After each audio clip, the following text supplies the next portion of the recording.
So today's class will be starting on impotency and sterility. So we'll start the class now. So what is impotency or what is important? So any person having inability to perform sexual intercourse may be called impotent. There are various factors responsible for the sexual intercourse. Factor 1 may be any arousal of instinct or urge for performance. Second may be any due to various stimuli, may be verbal, it may be visual, or it may be any superficial contact. In case of males, there are various factors. Others include erection, intromotion, and ejaculation. There is a secretion from the corpus glands and seminal vesicles. In females, it may be due to enlargement of clitoris along with the secretion of vagina. So what is orgasm? Orgasm means any inability to achieve sexual gratification. So it may be both partners have a feeling of mutual release of physical and psychological tension after release of secretion and irrespective of sex. So then what is frigidity? Frigidity is failure of the subject to respond to sexual stimulation, may be either due to during its initiation or during the maintenance of sexual performance. And lastly, what is sterility? Sterility in males is failure to impregnate a female, and in female it may be inability to achieve or inability to conceive a child. So coming over to the medical legal significance or medical legal importance of impotency, it may be categorized into two. It may be either civil or may be criminal. So medical legal importance in cases of civil are nullity of marriage, in cases of divorce, in cases of legitimacy, and in cases of supposititious child. Means a female is impotent but she has a child. So that is a supposititious child. And what is the MLI in criminal cases are, it may be adultery. Adultery means performing sexual intercourse with others, husband or wife, in cases of rape, in case of unnatural sex, in any case of defamation and blackmailing. So the various causes of impotency in males, what may be the causes? So firstly, it may be congenital related to mainly there is absence of penis or testis, a person is having double penis, a person with deformed penis. It may be hypospadias and epispadias. Hypospadias means the urethral opening is on the urethral opening is on the top side, upper side of the penis, and the epispadias means the urethral opening lies on the under surface of the penis. Then there may be intersex cord, and lastly cryptorchidism. Cryptorchidism means undescended testes. There may be other inflammatory causes of impotency. Local causes, it includes balanitis, balanoprosthesis, phimosis, that is there is closure of the opening of the urethra, paraphimosis, and orchitis, inflammation of the testes. Then general causes like tuberculosis, sexually transmitted diseases, pneumonitis, typhoid, malaria, meningitis, nephritis. These may also lead to the impotency in males. Then the other causes include causes of causes of paraplegia, that means paralysis of the lower segment of the body, causes of hemiplegia, any paralysis of the leading to paralysis of the one side of the body, and tabes dorsalis. So there may be various endocrinal conditions or diseases which may lead to impotency or temporary. These are temporary impotency: diabetes mellitus, thyrotoxicosis, Addison's disease, and hypopituitarism. Various neoplastic conditions which may lead to impotency in males are carcinoma of the penis or any seminoma or teratoma of the testis. Then comes age. Usually in elderly people there is decreased uh, in elderly people there may be impotency, okay, and various surgical and injury or surgical interference, mainly involving the penis, testis, ligation of the hypogastric arteries, involvement of the cerebellum or spinal cord or the spine may also cause or lead to impotency. Various drugs like opium, barbiturates, cannabis, alcohol, LSD, tobacco, dextrin, phenothiazines, tranquilizers, and antihypertensives may also lead to temporary impotency or sterility. There are various other causes, psychiatric conditions like schizophrenia, MDP, anxiety neurosis, impotency, Quandag. These may also lead to temporary sterility or impotency. So causes of coming over to the causes of impotency in females. One is they may be congenital, like absence of vagina, imperforated hymen, and Turner's syndrome. Second is inflammatory causes, like local causes like vaginitis. It may be either fungal or bacterial. Cervicitis involving the cervix, endometritis involving the inflammatory condition of the endometrium, and prolapsed uterus. And then comes the general causes. It may be like, as said earlier, sexually transmitted diseases, tuberculosis, etc. Then fourth, fifth, and seventh, same as in males, like involves age factor, drugs, as I had mentioned before. Then coming to neoplastic conditions, any neoplastic conditions like ovarian tumors, vaginal tumors, mass, any large bleeding fibroid. Then psychiatric conditions like schizophrenia, etc., as same as males, and vaginismus. Vaginismus means there is powerful contraction of the muscles near the vagina on performing sexual, when the person tries to perform sexual intercourse, thus leading to difficulty. So now coming over to the next topic, that is sterility and artificial insemination. So we'll start with it. Then the next topic, which comes to sterility. Sterility means, as I said before, in males it is inability to impregnate a female, and in females it is the inability to conceive a child. So what are the causes? The causes are mainly the same as in impotence. Congenital causes same as in impotence, as I mentioned before. Inflammatory causes are also the same. Okay.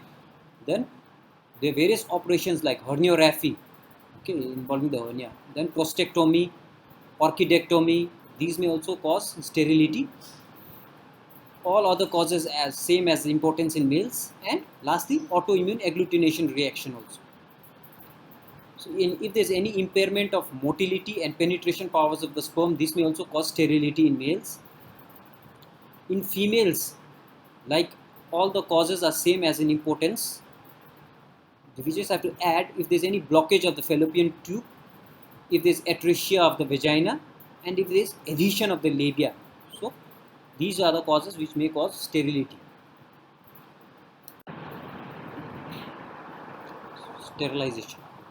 So what is sterilization? The process to make a person incapable of reproduction without any interference with his or her potency. So the person may still remain potent but is sterile later on. So it may be direct or indirect, and it may be permanent or temporary. So types. So when is a compulsory sterilization done? So So it's done in case of mentally retarded persons who cannot look after their own children, and in cases of reduction of large size family. So what is sterility? So sterility is the inability to impregnate a female in case of males, and in females it is inability to conceive children. So what is infertility? When a couple is unable to beget children or conceive children, or failure to conceive within 12 months of unprotected and regular sexual intercourse is known as infertility. A person may be impotent without being sterile and vice versa. So both the conditions may coexist. So what are the causes of sterility in males? It may be categorized into three bases, that is congenital, it may be acquired, and it may be idiopathic or unknown in 50% cases. So in congenital, the causes of sterility is anorchia, azoospermia, cryptorchidism, and any genetic abnormality. In acquired, it may be due to various endocrinal factors like we have discussed in impotency, other endocrinal diseases, exogenous factors, any obstruction to the fallopian tube or vas deferens, any post-inflammatory conditions that also we have discussed earlier as an impotency, systemic diseases like cardiovascular disease, hypertension, any testicular trauma or torsion, any involving the testis. So these are the various terms used. So what is aspermia? That is, if there is complete lack of semen. Asthenozoospermia, if there is a reduced motility of sperm motility, then it is called as asthenozoospermia. If there is absence of sperm cells in the semen, it is called azoospermia. So hyperspermia is if there is a large semen volume. Hypospermia, a low semen volume. Oligozoospermia means few spermatozoa in the semen. Necrozoospermia means dead or immobile sperms. And teratozoospermia, which is sperms with any abnormal morphology. So now coming over to the sterility, cause of sterility in females. So firstly, there may be various general causes like extreme ages, that means elderly age. Usually mostly are post-menopausal, and smoking of tobacco may lead to permanent sterility or temporary sterility.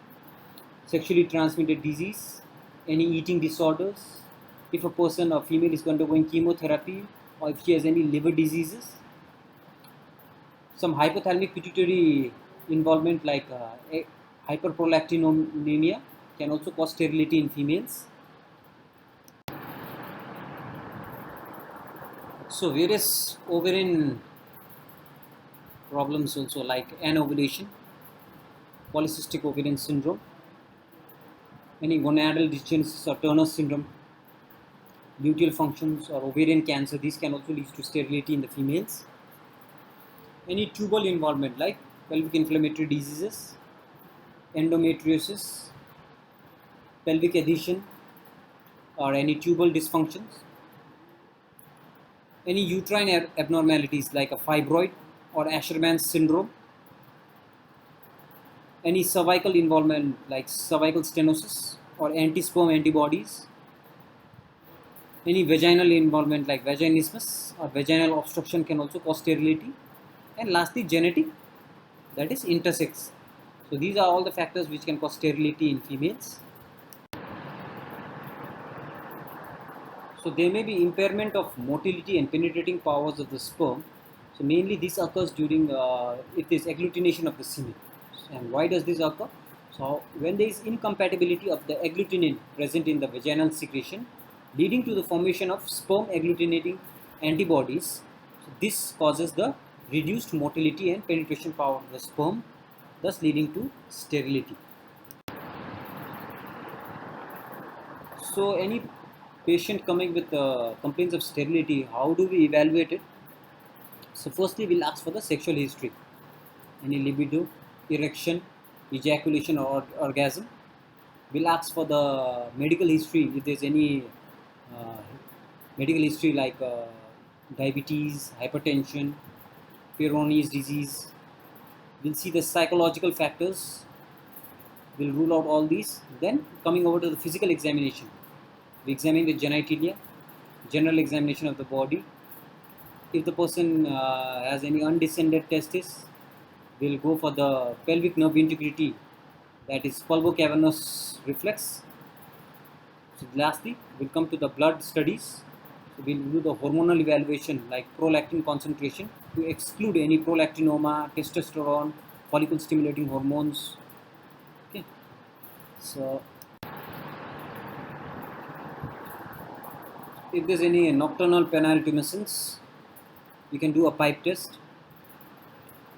We can do a duplex ultrasound, cavernosometry, cavernosography, and penile arteriography to rule out sterility. So what is this nocturnal penile tumescence test? So this is mainly done to rule out any erectile dysfunction. Maybe either due to psychogenic cause or it may be due to impaired or organic causes. So to differentiate between psychogenic and organic causes, NPT is done. So this test helps to differentiate psychogenic from organic erectile dysfunction, because the penile rigidity and not just the tumescence is required for coitus. So it should record both the penile tumescence and rigidity. So it will help to differentiate whether it is due to psychological or organic. So what is the use of this duplex ultrasound? So this duplex ultrasound is mainly done to evaluate cavernosal arteries and thus arterial inflow in the corpora cavernosa of the penis. So what are cavernosometry and cavernosographies? So these tests, this cavernosometry is used to measure the intercavernosal pressure, while saline force rates needed to be obtained and maintain full erection are determined. And in cavernosography, a contrast is infused into the corpus cavernosa. Radiographic imaging is done to document pathway of any venous leakage from the corpora. So sterility at the time of marriage or developed after marriage is not an issue for null or void and voidable, not even ground for divorce. So there are various terms like fecundatio ab extra. So in this term, when conception occurs in a woman by the semen deposited on her thighs or on the vulva, that means without penetration. So even in such cases, marriage is not said to be consummated and is a ground for importance. So what is sterilization? This is a procedure in which, or a process to cause a person sterile without affecting or his or her potency or sexual functions. So what are the process of sterilization are? There are three processes. It may be either intentional, therapeutic, or accidental. In intentional, it may be categorized into compulsory or voluntary, and voluntary it may be further classified into therapeutic, eugenic, and contraceptive. So what are the various methods of contraception? It may be either temporary or permanent. So the permanent methods are tubectomy and vasectomy. Tubectomy in females and vasectomy in males. So what are the other temporary methods of contraception?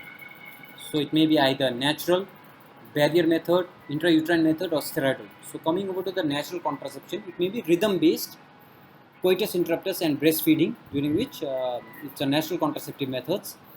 Barrier methods includes spermicidal, condoms and diaphragm.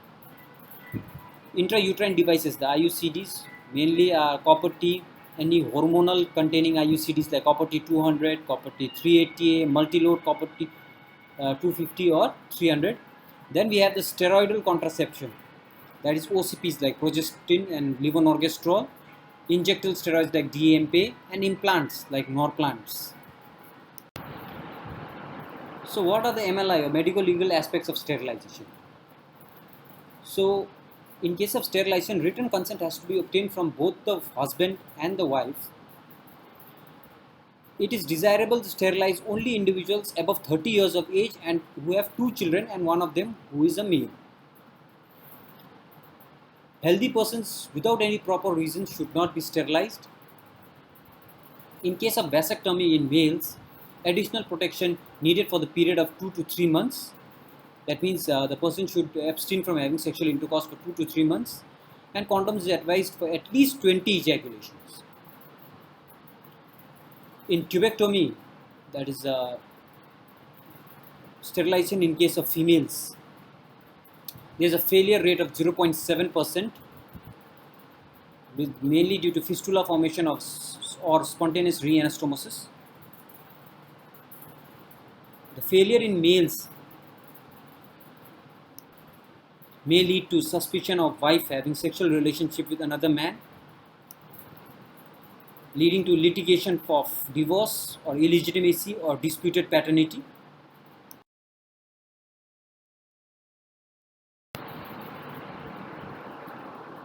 Now we have various technologies in case of unfertile couples, various reproductive technologies. These are like assisted reproductive technology. In assisted reproductive technology, it is the art and science of getting gametes together.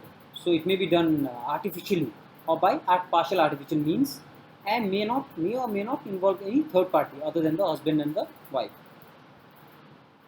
We have this third party reproduction also, and in this case there is the use of oocytes, sperms, embryos or uterus that have been provided by the third party, that is the donor, to an infertile individual or a couple who wants or who intend to become a parent. In assisted reproductive technology, no assisted reproductive technology procedure shall be done without the spouse's consent. The accepted age for the sperm donor is around 21 to 45 years, and for the female is around 18 to 35 years. The use of sperm donated by the relative or a known friend should not be permitted, and no more than 3 eggs or embryos should be placed in a woman in any one treatment cycle. So the technique of artificial reproductive technologies mainly is artificial insemination. So this meaning artificial introduction of a semen into the reproductive tract of a female to produce pregnancy. So it may be of 3 types, that is artificial insemination homologous, artificial insemination donor, and artificial insemination homologous and donor. So in case of artificial insemination homologous, the semen of the husband is used and inserted or introduced into the female genital tract or the female reproductive tract. In artificial insemination of donor, we use the semen of another man other than the husband and introduce into the reproductive tract of the female. In artificial insemination homologous and donor, there is pooling of the semen, that is there is a mix. We mix the semen of both the husband and the donor and then introduce it into the reproductive tract of the female to produce pregnancy. So these are the difference between artificial insemination homologous and artificial insemination donor. In artificial insemination homologous, the semen is usually obtained from the husband, and in artificial insemination donor, the semen is obtained from the person who is not the husband. So what are the indications of artificial insemination homologous? When do we do it?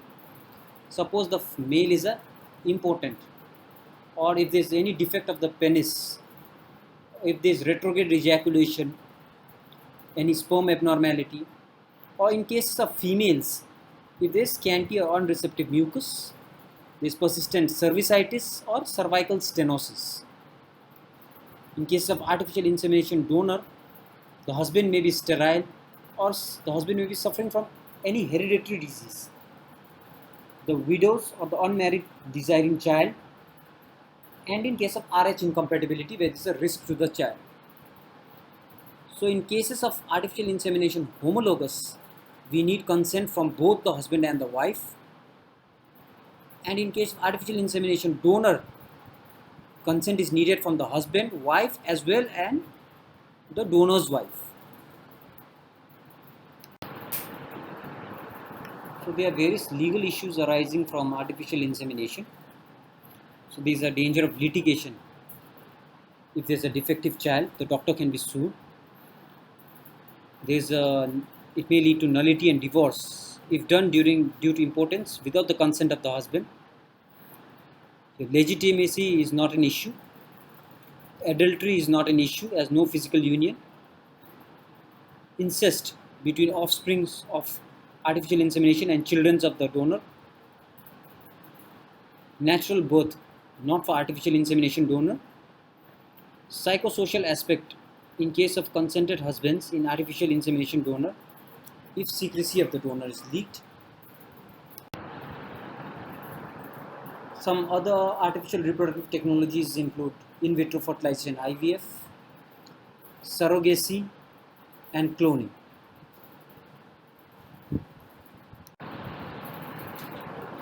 So what is IVF or in vitro fertilization? Here, the fertilization of the ovum and the sperm occurs outside the female reproductive tract.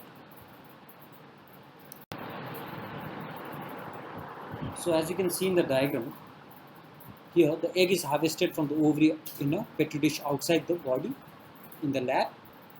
The egg is then, the ovum from the egg is then fused with the sperm, and the resulting zygote, the embryo, which undergoes a number of cell divisions, is then introduced into the uterus and transferred back into the womb. So now this assisted reproductive technology IVF, we have around more than 3 million babies. There are many cases of infertility arising. So IVF has given a solution and has been very beneficial for all of them.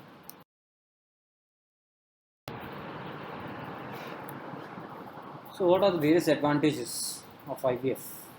In IVF, fertilization is confirmed as it is done outside in the petri dish. So before implantation can occur, any woman with damaged oviduct where fertilization is not possible, they can have their own fetus. And in cases of elderly also, where fertilization may not occur, it gives opportunity to them also to give birth to a child.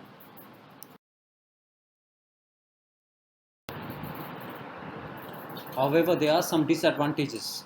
Means sometimes they even after fertilization, their pregnancy may not occur. Sometimes even multiple pregnancy may occur. Even an ectopic pregnancy may occur, and OHSS like ovarian hyperstimulation syndrome can also occur, but these can be managed. This can be managed conservatively. There are various acts also. The Human Egg Fertilization Act. Here, the freezing and the storage of gamete up to 10 years, and freezing and storage of embryo up to 5 years. So the first IVF was done in 1978, July 25th, and this was the first baby which was reproduced due to IVF, Louis Brown. So the world's second test tube baby from IVF, and India's first one was done on October 3rd, 1978, and the doctor was Dr. Subhash Mukhopadhyay, and this was the Durga was the first Indian test tube baby. So in the cases of in these cases of elderly female, this lady was around 70 years and she gave birth to a child through IVF. So this is one of the cases of multiple pregnancy where a female through IVF gave birth to 8 children, octuplets, in 2009. So this is also one method that is called GIFT, that is gamete intrafallopian transfer. Here the eggs are aspirated from the ovary. Fertilization is done with the semen sample outside in a petri dish, and the fertilized embryo or the zygote are then transferred directly into the fallopian tube.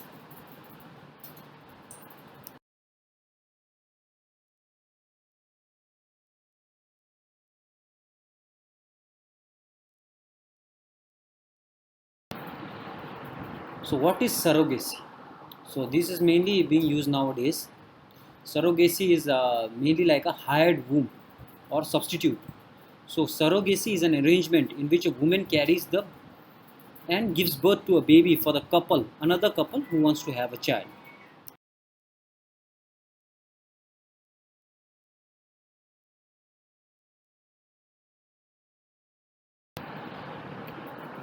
So surrogacy is of two types, that is traditional surrogacy and gestational surrogacy. In traditional surrogacy, the surrogate is not genetically related to the child. That means the egg and the sperm is not from the is from the other couple. And in gestational surrogacy, the egg is usually from the surrogate mother. So the surrogate is generally related to the child. So the two kinds of surrogacy arrangements are usually commercial surrogacy and altruistic surrogacy. In commercial surrogacy, some monetary compensation is paid to the surrogate mother along with the all the medical benefits. Whereas in altruistic surrogacy, no monetary compensation is paid. In altruistic surrogacy, usually the surrogate mother are a relative or friend of the couple who want to conceive or who want to have a child.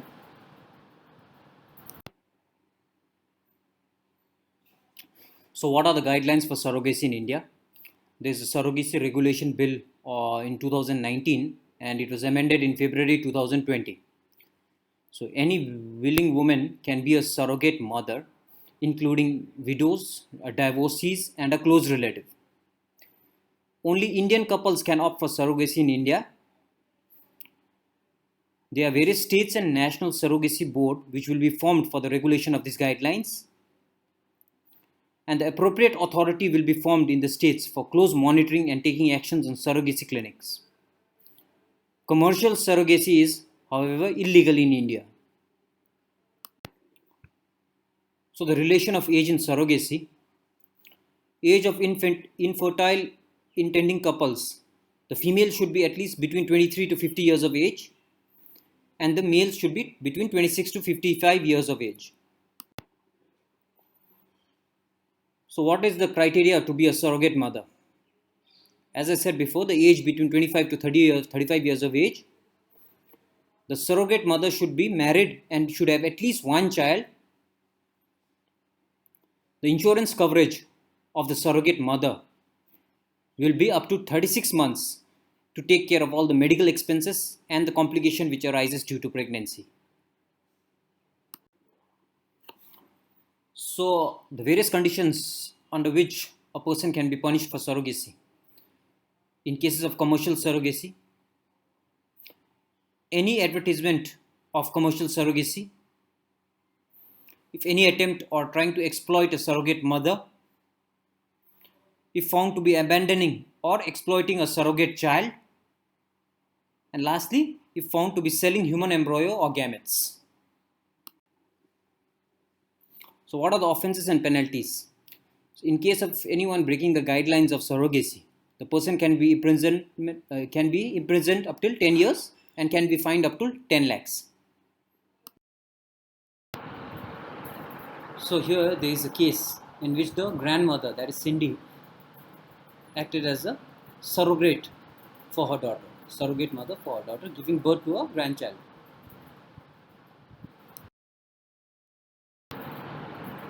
So what are the various advantages of surrogacy?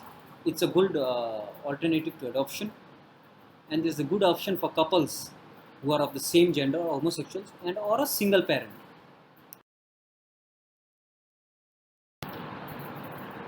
So surrogacy for homosexuals is mainly illegal in India, but legal in many countries like Holland, Belgium, Canada, Spain.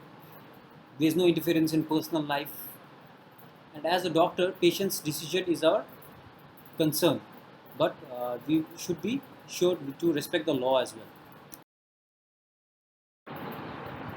So these are some of the very few examples of famous surrogacy in our country. So mainly involving celebrities. So this is one case in which Amir Khan and Kiran, Mr. Amir Khan and Kiran had a surrogate baby in 2011. And this is a second example of surrogacy of celebrities.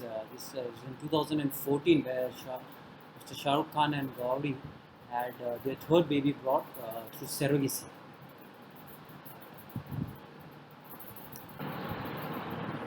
So that's all for today. Thank you, and we'll be discussing. If you have any questions, you can please type and send me here in the group.